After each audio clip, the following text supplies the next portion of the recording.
기찬 씨, 지호 얼굴만이라도 보게 해줘. 강세리는 황기찬에게 마지막으로 애원했습니다. 기찬은 망설였지만 지호를 향한 그리움이 너무 간절해 보이는 세리의 모습에 결국 허락하고 맙니다. 그렇게 세리는 집 안으로 들어올 수 있었습니다. 엄마 너무 보고 싶었어요. 지호는 달려와 세리 품에 안겼습니다. 엄마도 우리 지호 너무 보고 싶었어. 근데 제인 엄마는 언제 와요? 다음에 제인 엄마랑 자전거 타기로 했는데. 그 말에 강세리는 잠시 표정이 굳어버렸습니다. 그리고 억지로 웃음을 지으며 말하죠. 제인 엄마는 이제 없어. 우리 지호 엄마는 나야? 알겠지? 하지만 지호의 표정은 금세 뾰로통해졌습니다. 제인 엄마도 좋은데 지로는 강제인 엄마를 그리워하고 있습니다. 오늘 영상은 온갖 나쁜 짓말 골라서 하는 강제인이 이혼을 당하고는 지호까지 납치하는 이야기를 들려드릴게요. 구독과 좋아요 영상 제작에 큰 힘이 됩니다. 그때 강세리를 본 황기만은 갑자기 눈을 부릅뜨며 소리를 질렀습니다. 저 사람 나쁜 사람이야. 경찰 아저씨, 저 사람 잡아가세요. 우리 집에 오면 안 돼요. 사고로 7살이 된 황기만은 얼굴이 새파랗게 질리며 온몸을 떨었습니다. 노숙자는 큰아들의 행동에 크게 놀랐습니다. 안 그래도 심리적으로 불안정한데 이런 상태가 계속되면 머리에 더 큰 충격이 될 수도 있었습니다. 기만아, 너 왜 그래? 도대체 누구 보고 그러는 거야? 노숙자가 다급히 달래보지만 아이는 고개를 저으며 소리를 질러댑니다. 어머니, 저 여자 나빠요. 진짜 나쁜 사람이에요. 귀를 막고 눈을 질끈 감은 채 울부짖는 황기만. 뒤에서 이 모습을 지켜보던 황기찬은 형을 붙잡고 애써 진정시킵니다. 형, 정신 차려. 이러면 안 돼, 괜찮아. 진정해. 하지만 황기만의 불안은 쉽게 가라앉지 않았습니다. 결국 황기찬은 강세리를 돌아보며 말했습니다. 당신 2층으로 올라가 있어? 형 눈앞에 보이지 마. 강세리는 억울하다는 듯 고개를 젓지만 무거운 캐리어를 끌고 계단을 올라갔습니다. 그러면서도 속으로 불안이 스쳤습니다. 설마 황기만이 기억을 되찾은 건 아니겠지? 계단에서 굴러떨어져 머리를 크게 다쳤는데 이미 바보가 된 줄 알았는데 아니야, 그럴 리 없어.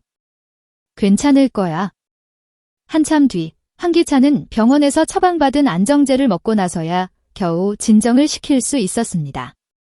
그리고 황기만은 겨우 눈을 감고 깊은 잠에 빠져들었습니다. 잠든 황기만은 온몸에 식은땀을 흘리며 악몽에 시달리고 있었습니다. 옆에서 지켜보던 노숙자가 다가와 땀을 닦아주려는데 살려줘 제발, 살려줘. 기만이 잠결에 신음하듯 중얼거리며 허공에 손을 휘젓습니다. 그러다 갑자기 눈을 뜨고는 벌떡 일어났습니다. 놀란 노숙자가 다급히 물었습니다. 기만아, 무슨 꿈을 꾼 거야? 혹시 옛날 기억이 나는 거니? 그러자 황기만은 두려움에 떨며 이불을 끌어당겼습니다. 어머니, 꿈에서 그 여자가 계단에 서 있었어요. 무서워요. 노숙자는 순간 가슴이 철렁 내려앉았습니다. 이상한 낌새를 느낀 그는 급히 황기찬을 불렀습니다. 기찬아, 내 형이 이상하다라. 악몽을 꾸고 일어나더니 그 여자가 계단에 서 있었다고 하네. 황기찬의 눈빛이 흔들립니다. 그 여자요. 그럼 형사고에 정말 가해자가 있었을 수도 있겠네요. 노숙자는 거실에서 세리를 보고 발작했던 기만의 모습을 떠올리며 목소리를 낮췄습니다. 내 형이 세리 그걸 보는 순간 발작을 했자니 설마 세리가 내 형을 민 거 아니야? 하지만 황기찬은 애써 차분한 목소리로 대답합니다.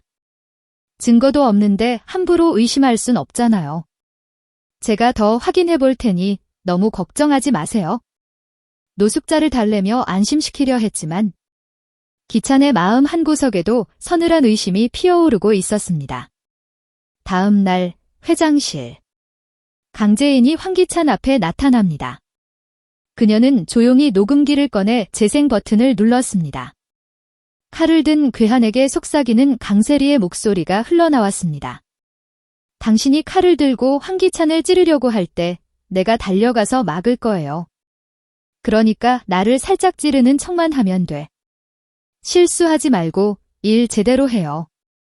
서늘하게 내리깔린 목소리. 황기찬의 얼굴은 점점 굳어갑니다. 정말 강세리가 꾸민 지지야? 믿기 어려운 진실 앞에서 황기찬은 큰 충격에 빠졌습니다. 도저히 이해할 수도 용서할 수도 없는 상황. 결국 그는 결심했습니다. 강세리, 이제 더 이상 내 옆에 둘 수는 없어. 그 순간 황기찬의 머릿속에 오래 묻어두었던 의문이 스쳐 지나갔습니다. 형의 사고. 그날의 수많은 퍼즐 조각들이 강재인을 가리키고 있음을 깨닫게 된 것이죠. 설마 형의 사고까지 그녀가 관련된 건가? 의심은 곧 확신으로 변했습니다. 황기찬의 눈빛은 단단히 굳어졌습니다. 이제 그는 단순히 강세리와의 관계를 끝내는 것을 넘어 형의 죽음의 진실까지 밝혀내겠다는 결심을 굳혔습니다. 황기찬은 이혼 서류를 꺼내 세리 앞에 내던졌습니다. 날 죽이려고 한 거야? 당신 정말 무서운 사람이네. 괴한까지 사주해서 내 목숨을 미끼 삼아 거짓을 꾸미다니. 야, 강세리, 너 같은 사람이랑은 하루도 더 못 살아. 이혼 서류에 도장 찍어. 강세리는 그 자리에서 무릎을 꿇었습니다. 미안해, 여보. 내가 바보였어. 당신이 강재인만 바라보는 게 너무 싫어서. 다시 당신 사랑을 받고 싶어서 그런 짓을 꾸민 거야? 정말 미안해, 여보. 하지만 황기찬의 표정은 차갑기만 했습니다. 더 이상 그 어떤 변명도 가스라이팅도 통하지 않았습니다. 기차는 이혼 서류를 탁 던져놓고는 뒤도 돌아보지 않은 채 회장실을 나가버렸습니다. 강세리는 지호라도 집에서 데려오려는 개호기의 리을 세웁니다. 황기찬은 절대 지호를 줄 수 없다고 하기에 강세리는 지호 유치원으로 찾아갑니다. 선생님들은 강세리를 반갑게 맞아주는데요. 어머니, 오랜만에 오셨네요. 네, 선생님, 오늘 회사가 일상지읒기 끝나서. 오늘은 지호 제가 데리러 와서요. 지호도 엄마를 반갑게 맞아줍니다. 강세리는 지호를 빨리 차에 태우고는 급하게 유치원을 떠납니다. 노숙자는 지호가 타고 오는 유치원 버스에 지호가 없냐? 난리가 났습니다. 지호 할머니, 오늘은 지호 어머니가 데리러 오셔서요. 뭐 지호애미가 지게 우리 지호를 허락도 없이 데리고 갔네? 이 소식을 들은 황기찬은 급하게 강세리에게 전화를 겁니다. 너 우리 지호 어디로 데려간 거야? 지금 이혼 숙려 기간인 거 몰라? 강세리는 태연하게 받아치죠. 당신이 지호 얼굴조차 못 보게 막으니까 내가 데려온 거야? 내가 엄마인데 내 아들 얼굴 보겠다는데 뭐가 문제야? 황기찬의 목소리가 점점 차갑게 굳어집니다. 엄마. 네가 무슨 엄마야? 정신병원에 입원했던 전력이 있는 사람이. 나를 죽이려고까지 했던 사람이 지호를 데려갔다고? 그건 양육이 아니라 위험 그 자체야. 지호 만남은 내가 정하는 게 아니야? 내 권한이야? 그러자 강세리는 울먹이며 외칩니다. 난 지호 없이는 못 살아. 당신이 제 입만 보니까 나라도 지호는 지켜야 해. 하지만 황기찬은 더 이상 그녀의 말에 흔들리지 않습니다. 강세리가 전화를 끊어버리자 황기찬은 이를 악물며 경찰에 바로 전화를 겁니다. 제 아들이 납치됐습니다. 범인은 제 아내 강세리. 정신병원 입원 경력에다 과거 저를 살해하려고 했던 전력이 있는 사람입니다. 그런 여자가 제 아들을 몰래 데려갔습니다. 아이가 위험합니다. 당장 수사해주세요. 화가 머리끝까지 치민 황기찬. 이번만큼은 단순한 부부 싸움이 아니었습니다. 그는 강세리를 명백한 유괴범으로 신고해 버린 겁니다. 강세리는 지호 손을 꼭 붙잡고 짐가방을 끌며 공항 안으로 들어섰습니다. 지호야, 이제 우리 둘만의 세상으로 가는 거야? 엄마만 믿으면 돼. 하지만 지호는 기뻐하지 않았습니다. 조심스럽게 엄마를 올려다보며 말했죠. 엄마 어디 가요? 나 내일 제인 엄마랑 자전거 타기로 했는데. 지호의 목소리에는 기대가 아닌 불편함과 두려움이 섞여 있었습니다. 작은 손이 세리의 옷자락을 움켜쥔 채 몸을 뒤로 빼려 했습니다. 세리는 순간 눈빛이 흔들렸지만 곧 단호하게 말했습니다. 그건 다음에 하자. 오늘은 엄마랑 꼭 가야 돼. 그 말은 설득이 아니라 강요였습니다. 지호는 눈물이 맺힌 눈으로 고개를 세차게 저었습니다. 싫어요, 나 안 갈래요. 나 제인 엄마 보고 싶단 말이에요.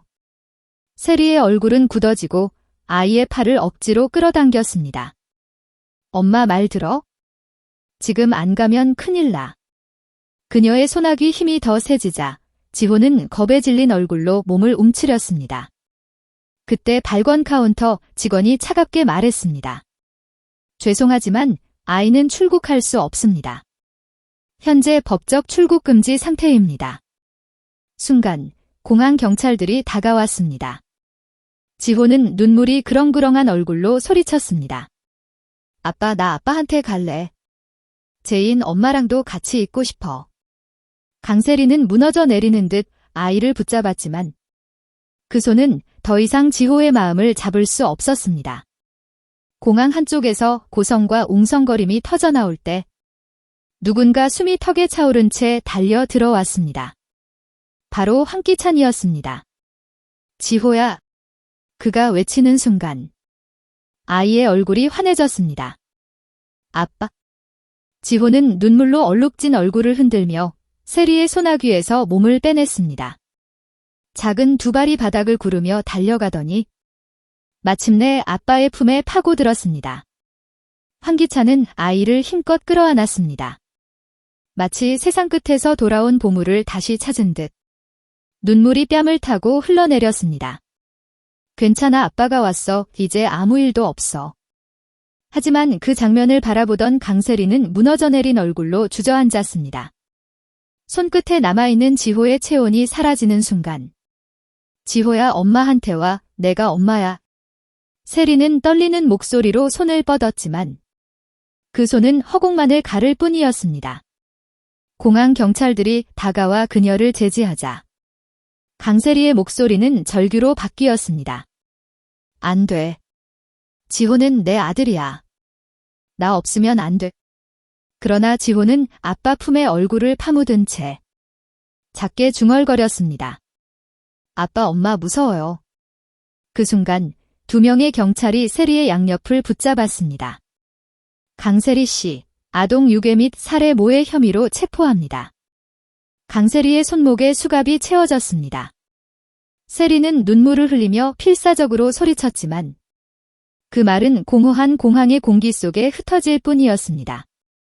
황기찬은 차갑게 그녀를 바라봤습니다. 이제 끝이야, 강세리. 더 이상 누구도 너한테 속지 않아. 지호는 아빠 품 안에서 떨리는 목소리로 말했습니다. 아빠, 우리 이제 집에 가요. 제인 엄마 보고 싶어요. 그 말에 황기찬의 눈가가 젖었습니다. 그래, 지호야. 이제 우리한테는 집밖에 없어. 아빠가 꼭 지켜줄게. 뒤돌아보니 수갑이 채워진 강세리는 무너진 얼굴로 경찰들에게 끌려가고 있었습니다. 그녀의 발걸음은 비틀거렸고 마지막까지 지호를 향한 눈빛은 집착과 슬픔이 뒤엉켜 있었습니다. 그러나 세상은 이미 그녀를 버리고 있었습니다. 강세리는 끝내 멈추지 못했습니다. 온갖 악행과 범죄를 저지른 끝에 아들까지 납치하려다 결국 감옥살이를 앞두게 되었는데요. 하지만 이게 끝은 아닙니다. 그녀의 죄명은 앞으로도 더 추가될 것입니다. 앞으로 여왕의 집은 또 어떤 반전을 보여줄까요? 드라마 여왕의 집을 응원하신다면 구독과 좋아요 꼭 부탁드립니다. 감사합니다.